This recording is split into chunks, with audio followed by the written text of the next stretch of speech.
जय किसान दोस्तों। जे फटाफट एक तो તમામ ખેડૂત ભાઈઓ, ખેત મજૂર ભાઈઓ, આપ સૌને વિનંતી કે ઝડપથી શેર કરી દો આપ સૌના સુધી, અને ખાસ કરી અને જે બોટાદ માર્કેટિંગ યાર્ડમાં સંઘર્ષની લડાઈ જે ખેડૂતો લડી રહ્યા છે એની સાથે સાથે આખા ગુજરાતના ખેડૂતોની જેના પર આશા અપેક્ષા છે એવા તમામ ખેડૂત ભાઈઓને વિનંતી કે પહેલાં તો વધુ ને વધુ આ લિંકને શેર કરીએ, જેથી કરી અને ખરેખર ગુજરાતમાં સિસ્ટમ કેવી રીતે ચાલી રહી છે, ખેડૂતો માટે આ સરકાર શું વિચારી રહી છે, કઈ કઈ હદે દમનગીરી કરી શકે છે, આ તમામ મુદ્દાઓને લઈ અને ખાસ કરી ગઈકાલની ધરપકડથી લઈ અત્યાર સુધીની તમામ ઘટનાઓનો પર્દાફાશ તો કરીશું, પણ આખો ઘટનાક્રમ ગુજરાતના એક એક નાગરિક સુધી પહોંચાડવાના આપણે સૌ પ્રયત્ન કરીશું। દોસ્તો, પહેલા તો આપ સૌને આપના એક નાના ભાઈ તરીકે જય કિસાન। આપ સૌએ ગઈકાલ સવારથી લઈ આજ દિવસ સુધી, અત્યાર સુધી જે ઉતાર ચઢાવનો ઘટનાક્રમ ઘટ્યો એમાં આપ સૌએ જે મને પ્રેમ આપ્યો આ અદ્ભુત હતો। મેં ક્યારેય મારા જીવનમાં એક 35 વર્ષના યુવાનને આટલો પ્રેમ કોઈ ખેડૂત કરે આવું મેં મારા જીવનમાં ક્યારેય નથી જોયું। પહેલા તો બોટાદ જિલ્લાના, બોટાદ આસપાસમાંથી જે ખેડૂતો આ લડાઈમાં સહકાર આપવા માટે પધાર્યા, આ તમામ ખેડૂતોને નતમસ્તક વંદન કરું છું। દોસ્તો, ગઈકાલે આમ તો આ ઘટના ખૂબ લાંબા સમયથી ચાલતી બોટાદ માર્કેટિંગ યાર્ડમાં, ગુજરાતના લગભગ મોટાભાગના માર્કેટિંગ યાર્ડમાં ક્યાંક ને ક્યાંક ખેડૂતોને લૂંટવાનું આયોજનપૂર્વકનું એક ષડયંત્ર ચાલે છે। એમાં સૌથી વધારે ખેડૂતોને લૂંટવાનું ષડયંત્ર ક્યાંય ચાલતું હોય તો બોટાદ માર્કેટિંગ યાર્ડમાં ચાલે છે। બોટાદ માર્કેટિંગ યાર્ડમાં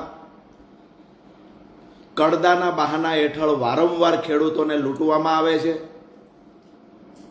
અગાઉ પણ આ મુદ્દે જ્યારે જ્યારે રજૂઆત કરી ત્યારે મૌખિક જવાબ આપવામાં આવતો કે હવે પછી કડદો નહીં થાય, પરંતુ થોડા દિવસ પછી ફરી વખત આ કડદાની સિસ્ટમ ચાલુ થઈ જતી બોટાદ માર્કેટિંગ યાર્ડમાં।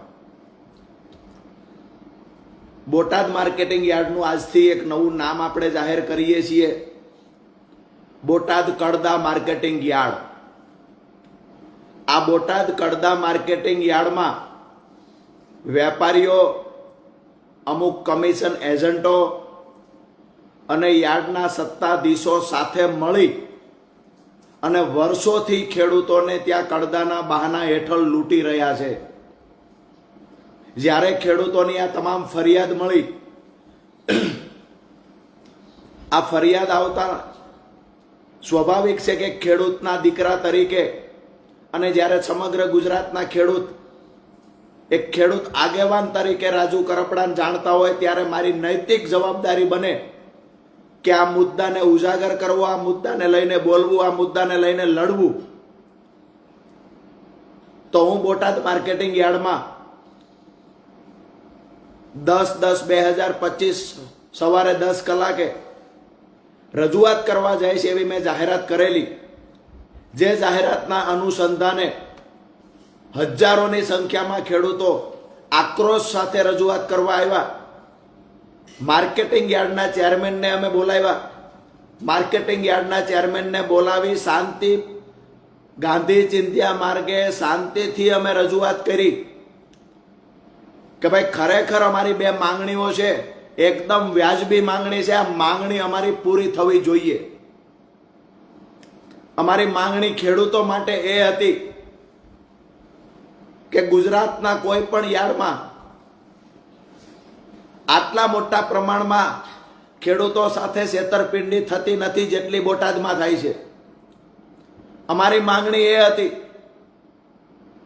કે બોટાદ માર્કેટિંગ યાર્ડમાં જે ખેડૂત કપાસ અથવા અન્ય કોઈ જણસ લઈને આવશે, એક વખત હરરાજી થાય એ સમયે વેપારી દ્વારા જેટલા સેમ્પલ લેવા હોય ચેક કરવા એટલા સેમ્પલ લઈને ચેક કરે. ત્યાર પછી એક વખત ભાવ નક્કી થઈ જાય. એક વખત ભાવ નક્કી થઈ ગયો પછી ફરજિયાત ખેડૂતોનો માલ વેપારીએ ખરીદી કરવી પડશે અને જે ભાવ નક્કી થયો એમાંથી એક પણ રૂપિયો ઓછો હિસાબમાં ખેડૂતોને આપવામાં નહીં આવે. જો વેપારી ભાવ ઘટાડશે, કડદો કરશે અથવા તો હરરાજી થઈ ગયા પછી કપાસ લેવાની જો ના પાડશે તો એ વેપારી પર લાયસન્સ રદ કરવા સહિતની કાર્યવાહી બોટાદ કડદા માર્કેટિંગના સત્તાધીશો કરશે, આવી બાહેધરી અમે માંગી હતી. આ અમારી પહેલી માંગણી હતી. ખોટું શું હતું કે માર્કેટિંગ યાર્ડમાં એક વખત બોલાઈ ગઈ, હરરાજી થઈ ગઈ, પછી એ કપાસ નથી લેવો, ક્વોલિટીમાં ડિફરન્સ છે એટલે ભાવ નીચો આપશું. આ બધા નાટકની ક્યાં જરૂર છે? તમારામાં વ્યાત હોય એટલા કપાસની ખરીદી કરો, પછેડી હોય એટલી હોડ તણાય. મોટા ઉપાડે ત્યાં ભાવ બોલાઈ જાય છે, મોટા ઉપાડે હરરાજીમાં ખરીદી કરી લેવામાં આવે. ત્યાર પછી અભણ માર્કેટિંગ યાર્ડમાં રહેલો અમારો ખેડૂત વેપારીને ત્યાં કપાસ ખાલી કરે ત્યારે વેપારી દ્વારા કહેવામાં આવે કે 1400 રૂપિયામાં હરરાજી થઈ હતી, પણ હવે 200 રૂપિયા કાપીશું, 250 રૂપિયા કાપીશું, 300 રૂપિયા કાપીશું. જેવી ખેડૂતની ગરજ એવી રીતે ખેડૂતોને લૂંટવાનું કામ કોઈ કરતું હોય તો બોટાદ માર્કેટિંગ યાર્ડના સત્તાધીશો, બોટાદ માર્કેટિંગ યાર્ડના કમિશન એજન્ટો, બોટાદ માર્કેટિંગ યાર્ડના વેપારીઓ કરી રહ્યા છે. એક ખેડૂતના દીકરા તરીકે લોહી ઉકળી ઉઠે છે કે આવી રીતે ખેડૂતોનું શોષણ કરવાનું છે. અમે માંગણી એ લઈને ગયા કે આ કડદા સિસ્ટમ બંધ થવી જોઈએ. માર્કેટિંગ યાર્ડનો ચેરમેન મીડિયા સામે આવીને કહે છે કે અમે કડદો બંધ કરી દીધો છે. તો અમે કહ્યું કે ભાઈ લેખિતમાં આપો, કડદો બંધ કર્યો હોય તો. હવે પછી કડદો નહીં થાય લેખિતમાં બાહેધરી આપો. આ બાહેધરી આપવામાં નથી આવતી. અમારી બીજી માંગણી હતી કે બોટાદ કડદા માર્કેટિંગ યાર્ડની અંદર જે ખેડૂત પોતાનો કપાસ અથવા અન્ય જણસ લઈને આવે, હરરાજી થઈ ગયા પછી આ ખેડૂત પોતાના ખર્ચે કોઈ વેપારીના ગોડાઉન સુધી કે જીન સુધી કપાસ નાખવા નહીં જાય. ખેડૂતની માત્ર જવાબદારી એટલી છે કે બોટાદ માર્કેટિંગ યાર્ડ સુધી પોતાનો કપાસ પહોંચાડી દે. પછી કપાસને ક્યાં લઈ જવો, શું કરવો, એ એક વખત હરરાજી થઈ ગઈ, વેપારીએ ખરીદી લીધો, ત્યાર પછી એ વેપારીએ જોવાનું છે, ખેડૂતે નથી જોવાનું. દુનિયાના કોઈ માર્કેટિંગ યાર્ડમાં મેં આવું નથી જોયું કે હરરાજી થઈ ગયા પછી ખેડૂતને કહેવામાં આવે કે તમારો કપાસ, અમારું જીન, અમારું ગોડાઉન 15 કિલોમીટર 20 કિલોમીટર દૂર છે, ત્યાં તમારો કપાસ પહોંચાડો, આવું ખેડૂતને કહેવામાં આવે. એ ખેડૂતને ભાડું પણ આપવામાં નથી આવતું દોસ્તો. તો અમારી મુખ્ય બે માંગણીઓ હતી કે એક તો જે કપાસની હરરાજી થઈ જાય ત્યાર પછી એક પણ રૂપિયો બિલમાં ઓછો ન આપવામાં આવે, અને જેટલી પણ ખેડૂતનો કપાસ હશે કે અન્ય જણસ હશે માર્કેટિંગ યાર્ડમાં લાવ્યો છે, જેની હરરાજી થઈ છે, એ તમામ જેટલો પણ જથ્થો કપાસનો હોય એ વેપારીએ ખરીદી લેવાનો. આમાં અમારી ખોટી વાત શું હતી? હરરાજી થઈ છે, વેપારીએ ખરીદી કરી છે, ત્યાર પછી આનાકાની કરવાનો પ્રશ્ન ક્યાં ઊભો થાય છે? શું કામ બોટાદમાં જ આવું થાય છે? બીજી વાત અમારી હતી કે માર્કેટિંગ યાર્ડ સુધી ખેડૂત પોતાના ખર્ચે કપાસને જણસને પહોંચાડે છે, પછી વેપારીએ ક્યાં લઈ જવું એ તો વેપારીએ નક્કી કરવાનું છે. વેપારીએ પોતાના વાહન મૂકવાના છે. કાલે તો વેપારી એવું કહે છે કે મારું ગોડાઉન રાજકોટ છે, પાળિયાદ છે, તો શું ખેડૂતે વેપારીનો ગોડાઉન જ્યાં છે ત્યાં નાખવા જવાનો કપાસ? આ બંને માંગણીઓ લઈને અમે ગયા હતા કે ભાઈ લેખિતમાં બાહેધરી આપો કે ખેડૂતની સાથે આવી રીતે ક્યારેય ફરીવાર ચીટિંગની ઘટના નહીં બને. તો આ બાહેધરી આપવામાં આનાકાની કરી ચેરમેન ભાગી ગયા. વેપારીઓએ ચેરમેન પર દબાણ કર્યું હોય એવું અમને લાગ્યું. ક્યાંક ને ક્યાંક યાર્ડના સત્તાધીશો વેપારીઓની સામે ઘૂંટણીએ પડી ગયા હોય એવું અમને લાગ્યું. અમે તો એ માંગ્યું હતું કે બોટાદના ખેડૂતોના ખિસ્સા કાપવાનું બંધ કરો. આ તો લેખિતમાં આપો, લેખિતમાં આપો કે બોટાદના ખેડૂતના ખિસ્સા અમે તમે નહીં કાપો. એવું પણ લેખિત આપી શક્યા નથી. સીધી વાત એ છે કે વેપારીઓ ખેડૂતને લૂંટે છે. વરિષ્ઠ પત્રકાર મિત્રએ જેમ કહ્યું હતું, મોટા ભાગના વેપારીઓ કસાય માફક બની ગયા છે. મોટા ભાગના માર્કેટિંગ યાર્ડની અંદર ખેડૂતોને કસાયની માફક લૂંટવામાં આવી રહ્યા છે. અને મેં બોટાદની અંદર જઈને જોયું દોસ્તો કે આ વેપારીઓને જો પીઠબળ કોઈ પૂરું પાડતું હોય, આવા લે ભાગુ જે માર્કેટિંગ યાર્ડના સત્તાધીશો છે એને કોઈ પીઠબળ પૂરું પાડતું હોય તો ગઈકાલ રાત્રે મેં જોયું છે ગાંધીનગરમાં બેઠેલા સત્તામાં બેઠેલા નેતાઓ આમને પીઠબળ પૂરું પાડે છે.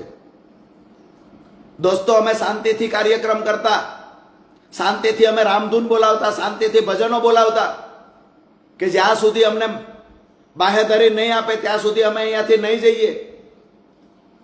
અચાનક સાંજે વેપારીઓ દ્વારા હડતાલ ઉપર ઉતરી જવામાં આવે છે કે અમે કોઈની ખરીદી નહીં કરીએ. વેપારીની સામે યાર્ડના સત્તાધીશો સરેન્ડર થઈ જાય છે.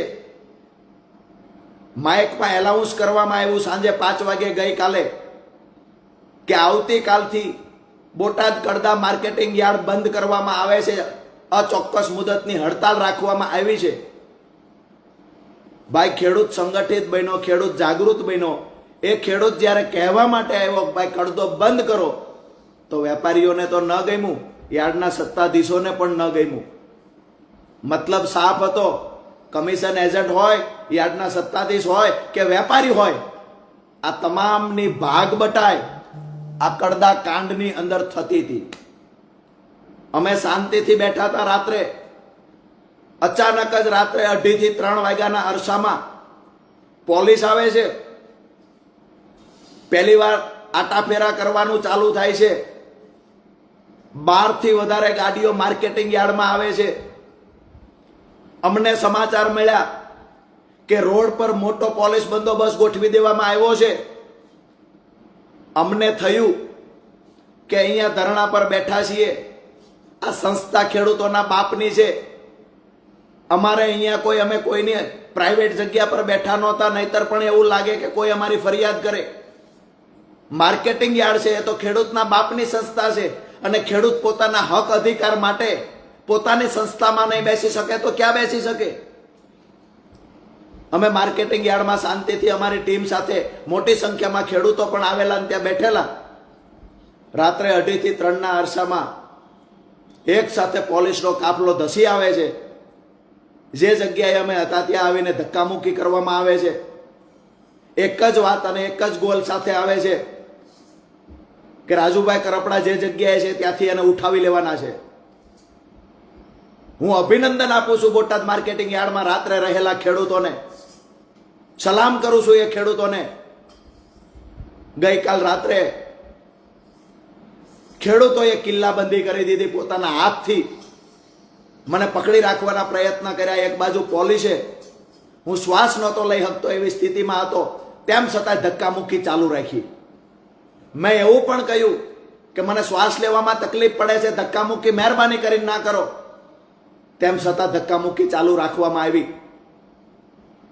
આભાર માનું, જેટલો પણ માનું આભાર એટલો ઓછો છે બોટાદ માર્કેટિંગ યાર્ડમાં રાત્રે મારા સાથે રહેલા ખેડૂતોનો. જે ખેડૂતો મજબૂતાઈથી ઉભા રહ્યા છે, અડીખમ ઉભા રહ્યા. મોટી સંખ્યામાં ખેડૂતો રાત્રે પણ સપોર્ટ કરવા માટે, સહયોગ માટે આવેલા. મોડી રાત્રે જ્યારે ખેડૂતો ઘરે ગયા પછી જેવી રીતે ચોરી કરતા સમયે બધા હુઈ જાય એની રાહ જોતો હોય, એવી રીતે ખેડૂતોની સંખ્યા ઓછી થાય પછી રાજુ કરપડાની ધરપકડ કરવી, આવી રાહ જોઈને પોલીસ બેઠી હોય, આવું અમને લાગ્યું કાલે. અમે પોલીસને કહ્યું અમારો વાંક શું છે, શા માટે લઈ જાવ છો? એક જ જવાબ મળતો હતો, ઉપરથી પ્રેશર છે, ઉપરથી પ્રેશર છે.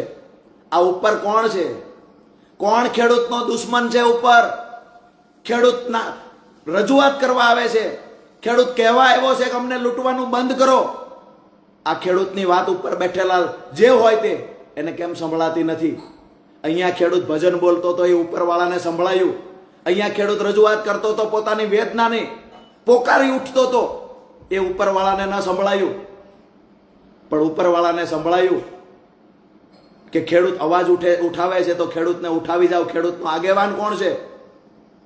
દોસ્તો, દુઃખ સાથે કહેવું પડે છે, જે પોલીસ પર મને ગર્વ હતું, એ પોલીસે કાલે જે ધક્કામુક્કી કરીને ખેડૂતો સાથેનો બિહેવિયર કર્યો છે, એકદમ નિંદનીય છે. મારી ધરપકડ સમયે મોટા ભાગના ખેડૂતોએ મને પકડી રાખવાના પ્રયત્ન કર્યા. રાજુભાઈના શું વાંકમાં લઈ જાઓ છો? આ પ્રશ્નો કર્યા. આ પ્રશ્નોનો જવાબ પોલીસ પાસે નહોતો. માત્ર એક જ જવાબ હતો, ઉપરથી પ્રેશર છે. લગભગ 20 મિનિટ સુધી આ ધક્કામુક્કી ચાલી, જેમાં ખેડૂતો પોલીસને હાથ જોડી રહ્યા હતા. હાથ જોડીને કહેતા હતા, અમારા રાજુભાઈને શું કામ લઈ જાઓ છો? પોલીસ પાસે અન્ય કોઈ જવાબ નહોતો, કારણ કે પોલીસ શું કામ લઈ જતી એ પોલીસને પણ નહોતી ખબર. એક જ વાત હતી કે ઉપરથી પ્રેશર છે. આવી રીતે કરી તબિયત નાદુરસ્ત હોય તો પણ લઈ જવામાં આવ્યો મને. હવે મહત્વની વાત એ છે, ગુજરાતના લોકો જાણવા માંગે છે કે આ ધરપકડ સુધીના વિડીયો આવ્યા ત્યાર પછી શું થયું. આજે પણ બોટાદ યાર્ડની અંદર બેઠેલા મારા રાત્રિના સાથી મિત્રો, ગઈકાલ દિવસે મારી સાથે રહેલા મિત્રો, આજે પણ બોટાદ માર્કેટિંગ યાર્ડમાં બેઠા છે, ડંકાની ચોટ પર બેઠા છે. બોટાદ માર્કેટિંગ યાર્ડની ફરતી દિવાલે, બોટાદ માર્કેટિંગ યાર્ડના દરવાજે મોટી સંખ્યામાં પોલીસ બંદોબસ્ત હોવા છતાં આજે મારા ખેડૂત ભાઈઓ માર્કેટિંગ યાર્ડના દરવાજે ઊભા છે કે ગઈકાલ રાજુ કરપડાની અટકાયત થઈ, ધરપકડ થઈ, ત્યાર પછીના સમાચાર શું છે. તો એ કહેવા માટે આજે હું ફેસબુક લાઈવ થયો છું. અને અમારી લડાઈ શા માટે હતી એ ગુજરાતની જનતાને ખબર પડે, ગુજરાતના તમામ વર્ગના લોકોને ખબર પડે કે આ સરકારની કૃષિ વિરોધી અને ખેડૂત વિરોધી નીતિ શું છે, એ ઉજાગર થાય. સરકારના ચાવવાના અને દેખાડવાના પણ જુદા જુદા છે, એને પણ લોકોની સામે ઉજાગર કરવા માટે ગઈકાલ 10 વાગ્યાથી અત્યાર સુધીની તમામ ઘટનાઓને ફેસબુક લાઈવના માધ્યમથી આપ સુધી પહોંચાડવાના પ્રયત્ન કરી રહ્યો છું. રાત્રે માર્કેટિંગ યાર્ડમાં પોલીસે જ્યારે મને ગાડીમાં બેસાડ્યો ધક્કામુક્કી કરીને, ક્યાંક ને ક્યાંક મારા કપડાં પણ તૂટી ગયેલા હતા, કારણ કે ધક્કામુક્કી જેટલી કરવામાં આવી. હું શાંતિથી પોલીસને કહી રહ્યો હતો કે સાહેબ, હું શાંતિથી વાત કરવા તૈયાર છું, તમે શાંતિથી વાત કરો, શું છે એ અમને સંભળાવો. જો તમારી મજબૂરી હશે તો હું પણ માનું છું, મજબૂરી હશે તો અમે તમને સહયોગ કરીશું. અમારે અહીંયા કોઈ કાયદો હાથમાં લેવો નથી. અમે તો શાંતિથી રામધૂન બોલાવીએ છીએ, ભજન બોલાવીએ છીએ, તમે વાત તો કરો. પરંતુ વાત કરવાની બદલે સતત ધક્કામુક્કી ચાલુ રહી. અને એવડા મોટા ટોળામાં જ્યારે ધક્કામુક્કી ચાલુ રહે ત્યારે સ્વાભાવિક છે કે થોડીક સ્વાસ્થ્યને લઈને પણ તકલીફ થાય, જે તકલીફ મને થઈ. તો ત્યાર પછી પોલીસ ગાડીમાં બેસાડીને લઈ જવામાં આવ્યો. હું વારંવાર પૂછતો રહ્યો મને ક્યાં લઈ જવામાં આવે છે. અધિકારીની શું મજબૂરી હશે મને ખબર નથી. અધિકારી તરફથી જવાબ નહોતો મળતો ક્યાં લઈ જઈએ છીએ. હમણાં કહીએ આ જવાબ મળી રહ્યો હતો. બોટાદથી લઈ અને ફૂલ સ્પીડમાં ગાડી ચલાવી મને સાળંગપુર બાજુ લઈ જવામાં આવ્યો. એટલે મને એવું લાગ્યું કે મને ક્યાંક બોટાદથી દૂર લઈ જવાના પ્રયત્ન થઈ રહ્યા છે. દોસ્તો, સાળંગપુર ક્રોસ કરીને પણ મેં પૂછ્યું કે ખરેખર મને જ્યાં બી લઈ જવો હોય ખેડૂત માટે શહીદ થવાની તૈયારી સાથે મેદાનમાં ઉતર્યો છું. કોઈ પોલીસના ડરથી નથી હું પૂછતો. હું એટલા માટે પૂછું છું કે મને પોતાને ખબર પડે કે હું ક્યાં જાઉં છું અને ક્યાં તમે લઈ જઈ રહ્યા છો. મારી સાથે જે રહેલા માણસોને પણ મારે મેસેજ આપવો છે કે મને ક્યાં લઈ જાઓ છો, કમસે કમ એ તો ખબર પડે. મારા ઘરે તો મને જાણ કરવા દો કે તમે મને ક્યાં લઈ જાઓ છો. બંધારણીય અધિકાર મળ્યો છે. પોલીસ જ્યારે અટક કરે, પોલીસ ધરપકડ કરે ત્યારે પરિવારને જાણ કરવાની હોય. તેમ છતાંય મને કહેવામાં આવ્યું કે હમણાં કહીએ, થોડી વારમાં કહીએ. એમ નામ કરતા દોસ્તો મને શેખ બરવાળા લઈ જવામાં આવ્યો. તબિયત થોડી નાદુરસ્ત હતી, પોલીસ જાણતી, એટલા માટે પહેલા પોલીસ સ્ટેશન અને ત્યાર પછી તરત હોસ્પિટલમાં મને લઈ જવામાં આવ્યો. બરવાળા સામૂહિક આરોગ્ય કેન્દ્ર જે હાઈવે પર હતું, આ હોસ્પિટલમાં મને લઈ જવામાં આવ્યો, જ્યાં 2 ડોક્ટર હાજર હતા. મોટી સંખ્યામાં પોલીસ કાફલો પણ એ ગ્રાઉન્ડમાં હાજર હતો. આ બધી ઘટનાઓ જોયા પછી મને એવું લાગ્યું કે ખેડૂતના દીકરા તરીકે, ખેડૂત આગેવાન તરીકે લડવું, ખેડૂતો માટે લડવું, આ કોઈ ગુનો છે? એક આતંકવાદીની સાથે જે બિહેવિયર થાય, આતંકવાદીની સાથે જે વ્યવહારો થતા હોય, આવા વ્યવહાર એક ખેડૂતના દીકરા સાથે કરવાના. દોસ્તો, બોડી ચેકઅપ કરવામાં આવ્યું, બ્લડ પ્રેશર માપવામાં આવ્યું. ત્યાંથી પછી નાની મોટી જે તકલીફો હતી એની સારવાર લેવામાં આવી. બીપી હાઈ આવ્યું, એના માટે પણ ટ્રીટમેન્ટ ચાલુ કરવામાં આવી. ત્યાર પછી લગભગ આ ઘટનાક્રમ ત્યાં 2.5 થી 3 કલાક સુધીનો આ ઘટનાક્રમ હોસ્પિટલ અને પોલીસ સ્ટેશન વચ્ચે ચાલ્યો, જે બંને આજુબાજુમાં છે. હું તો પહેલી વખત બરવાળા હોસ્પિટલમાં ગયો, હું પહેલી વખત બરવાળા પોલીસ સ્ટેશન સુધી ગયો. પણ બંનેનું ડિસ્ટન્સ એકદમ નજીક છે, બંને બાજુમાં છે, મેં જોયું કાલે. ત્યાર પછી મેં જેને જાણ કરવાનું કીધું એને પોલીસે જાણ કરી, પણ એવી રીતે કરવામાં આવી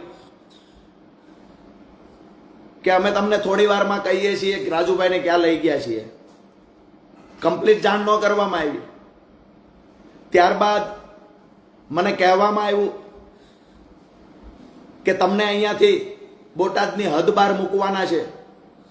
મેં કહ્યું કેમ ભાઈ, મારી રાહ જોઈને માર્કેટિંગ યાર્ડમાં ખેડૂતો બેઠા છે, હું શું કામ જાઉં?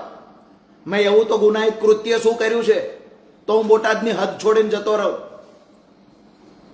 પોલીસ દ્વારા મારી વાત કોઈ રીતે માનવામાં ન આવી અને 2 પોલીસની ગાડીઓ સાથે, ફૂલ પોલીસ બંદોબસ્ત સાથે પહેલા મને કહેવામાં આવ્યું કે તમને પોરબંદર લઈ જઈએ છીએ. મેં સતત મારી વાત ચાલુ રાખી કે ભાઈ આ ખોટું થાય છે. ત્યારબાદ મને ખબર પડી કે મને સુરેન્દ્રનગર બાજુ લઈ જાય છે રોડ જોઈને.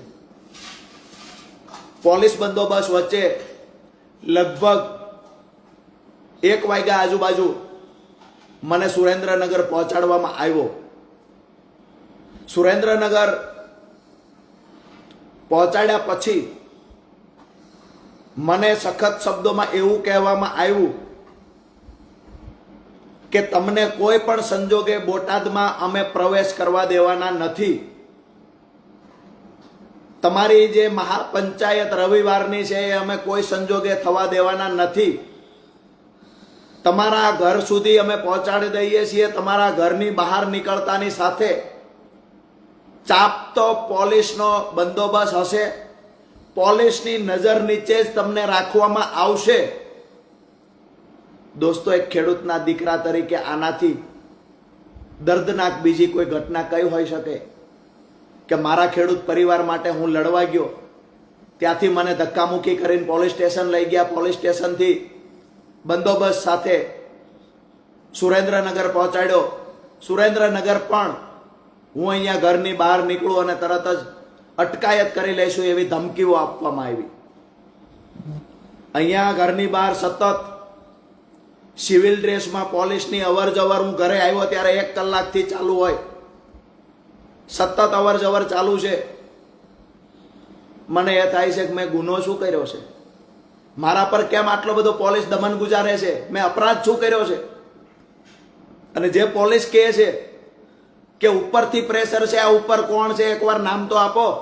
ગુજરાતના ખેડૂતોને પણ ખબર પડે કે આ ઉપર કોણ છે, ખેડૂતનો વિરોધી છે, ખેડૂતનો દુશ્મન કોણ છે ઉપર.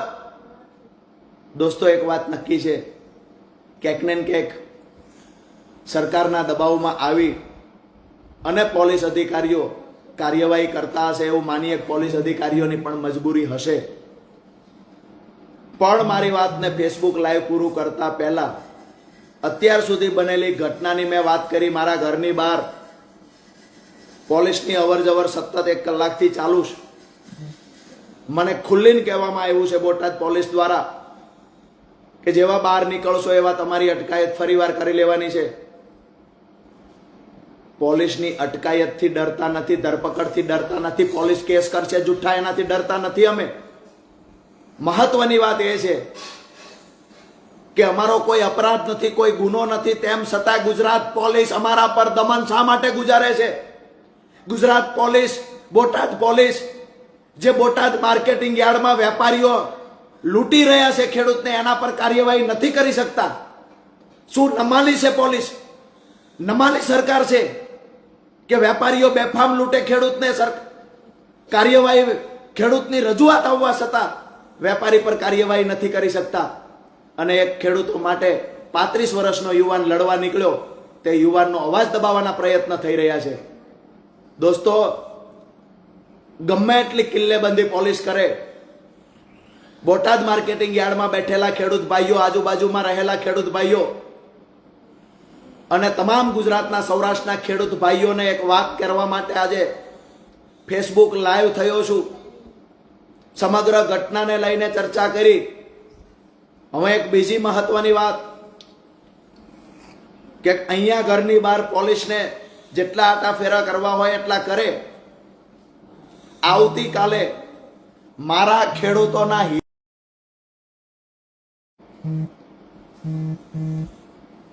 થોડું વચ્ચે નેટવર્ક ઇસ્યુ આવવાના કારણે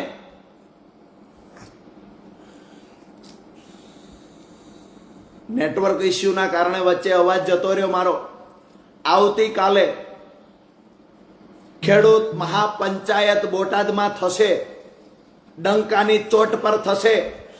જેટલો પણ અવાજ દબાવવાનો પ્રયત્ન પોલીસ કરશે, બમણી તાકાતથી રાજુ કરપડા ફરી એક વખત બોટાદ ખાતે ખેડૂતોની લડાઈને, ખેડૂતોના અવાજને બુલંદ બનાવવા માટે રાજુ કરપડા ફરી આવતીકાલ બોટાદ આવશે. આજે હું જોઉં છું ક્યાં સુધી પોલીસ મને રોકવાના પ્રયત્ન કરે છે. મારી વાત સાફ છે, જ્યાં સુધી કડદો બંધ નહીં થાય ત્યાં સુધી અમારી લડાઈ સતત ચાલુ રહેશે. આવતીકાલે ઈસુદાનભાઈ ગઢવી, પ્રવીણ રામ સહિતના નેતાઓ બોટાદ આવી રહ્યા છે. અત્યારથી જ હું અન્નનો ત્યાગ કરી અને અહીંયા મારા ઘર પર જ્યારે પોલીસ ઘરની બહાર સતત ચાપતી નજર રાખીને બેઠી છે, મને ઘરની બહાર નીકળવા દેવામાં નથી આવતો, બોટાદ પહોંચવા દેવામાં નથી આવતો, ત્યારે મારી પાસે ગાંધી ચિંધ્યા માર્ગે એક જ હથિયાર છે દોસ્તો. ભગવાનની સાક્ષીએ અત્યારથી આવતીકાલ મહાપંચાયત થાય ત્યાં સુધી હું રાજુ કરપડા આ જુલ્મી અહંકારી અંગ્રેજોની ઓલાદની માફક જુલમ કરી રહેલી સરકારની સામે અન્નનો ત્યાગ કરવાની પ્રતિજ્ઞા લઉં છું દોસ્તો.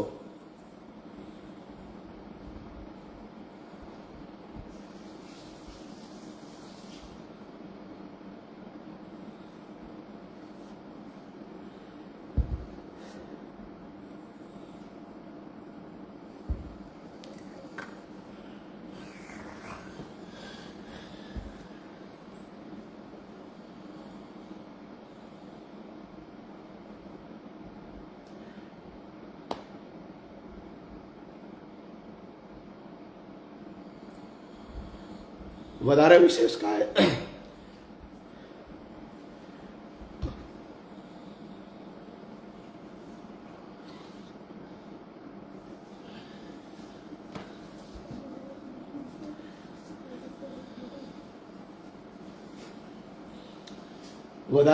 અમે કાંઈ નથી કહેતો, પણ ખેડૂતો માટે લડવા નીકળ્યા છીએ. જ્યાં સુધી પરિણામ નહીં મળે ત્યાં સુધી આ લડાઈ ચાલુ રાખશું. આપણી વચ્ચેથી રજા લઉં છું. જય કિસાન દોસ્તો.